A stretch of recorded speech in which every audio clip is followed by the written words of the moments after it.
ये हैं मेरे दोस्त कुंवरपाल सिंह। इनके घर एक बिल्ली ने अपने 4 बच्चे दिए। अब ये इतने प्राकृतिक प्रेमी आदमी हैं, इतने जीव प्रेमी आदमी हैं कि ये अपने सब कुछ काम धंधे छोड़कर बस उस बिल्ली और उन बिल्ली के 4 बच्चों की सेवा में सेवा नहीं बोलनी, देख रेख में। सेवा तो उसकी होती है जो बीमार होता है, ये उनकी देख रेख में लगे होते हैं। आज जब मैं इनके घर बैठा हुआ था तो मेरे सामने बिल्ली अपने 4 बच्चों को लेके इनके पास आई और म्याऊं म्याऊं आवाज़ करने लगी। इट मीन्स इन्होंने कहा कि अब ये 4 बच्चे भूखे हैं और बिल्ली मुझसे कह रही है कि इन बच्चों को दूध पिलाओ, और जैसे ही मैं ऊपर चलूँगा बच्चे इनके साथ ऊपर चल देंगे। और वैसा ही हुआ। जैसे ही केपी जी ने सीढ़ी की तरफ चले, इन्हें बोल के बच्चे ऊपर चलो, बच्चे इनके साथ ऊपर चलने लगे।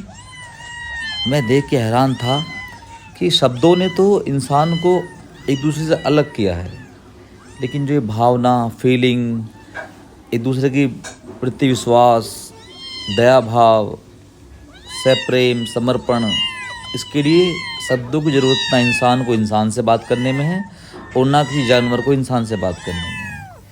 आपके हृदय में अगर दयालुता, करुणा भाव अगर जागृत है तो आप एक दूसरे की कोई भाषा हो, चाहे आप भाषा के शब्दों को ना समझते हो, लेकिन आप उसके भाव को समझ जाओगे।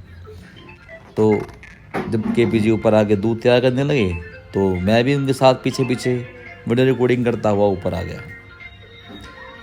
शुरू में बिल्ली के बच्चे मुझे अनजान होने की वजह से कुछ भयभीत थे और मुझसे दूर भाग रहे थे, लेकिन जब उन्होंने देखा कि जो हमारा ओनर है या जो हमारा मालिक है, जो हमारी केयर टेकर कर रहा है, ये उनके मित्र हैं, तो मेरे प्रति भी उनके मन में विश्वास का भाव पैदा हो गया। वो मेरे पास बैठने लगे। जब तक केपी जी दूध तैयार कर रहे थे तो मैं बच्चों की रिकॉर्डिंग करने लगा। तो कुछ वीडियो मैंने, ये जो अभी आप देख रहे हैं फ़िलहाल, ये मैं सेल्फी फ्रंट कैमरे से बना रहा हूँ। तो बिल्ली तो मैच्योर है, वो समझती है, लेकिन बच्चे नहीं समझ।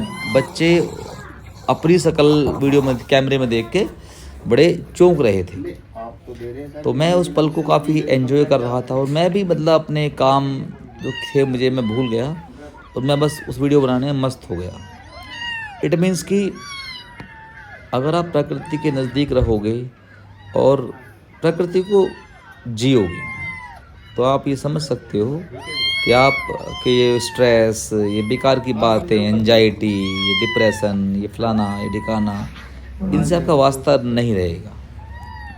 लेकिन उसके लिए है कि आप प्रकृति को समझते हो, आप इस जीवन चक्र को समझते हो। हम जो जीव हैं, अब बिल्ली एक होती है big cat, lion, tiger, leopard, चीता, वो जंगल में रहते हैं। वो बड़ी कैट है। ये छोटी कैट भगवान ने इंसान के हमजोली बनाई है। ये इंसानों के बिना रह ही नहीं सकती। मतलब ये कहीं ना कहीं मनुष्य पे आश्रित है। आश्रित भी नहीं कहेंगे, ये प्राकृतिक व्यवस्था है।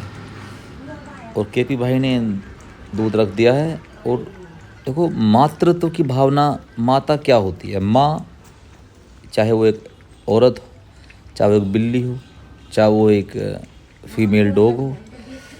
अब उसके बच्चे दूध पी रहे हैं तो, और माँ के दूध डालने के लिए जगह नहीं है, मुँह डालने के लिए। तो माँ ये नहीं कि इन्हें गुर्रा के भगा देगी, माँ ही अपने आप को पीछे बार बार कर ले रही थी। अभी आप देखेंगे थोड़ी देर में पीछे हो जाएगी। देखो, अब ये पीछे हो गई। मतलब माता ही त्याग कर सकती है। 4 बच्चे दूध पी रहे हैं, माता अपना पीछे हट गई है। माँ ही होती है। अब बच्चों का पेट लगभग भर गया है और वो अपना दाएं बाएं घूम रहे हैं। मेरे दिमाग में एक बात बिल्ली के बच्चों की पोटी को लेकर थी। तो मैंने कुंवरपाल जी से सवाल किया कि इतने बिल्ली के बच्चे हैं और बिल्ली भी है, तो ये पोटी वगैरह करते हैं तो फिर उसे साफ़ करने में क्या क्या प्रोसीजर अपनाते हो?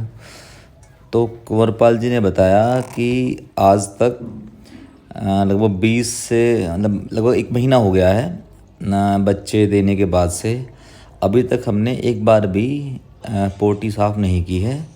और जाने कब ये कहाँ जाती है बिल्ली, बच्चों को लेके बच्चे कहाँ जाते हैं और कहाँ पोटी करते हैं, इस बात से पूरी तरह अनजान है। लेकिन अभी तक उनके खुद के घर में पोटी नहीं की है।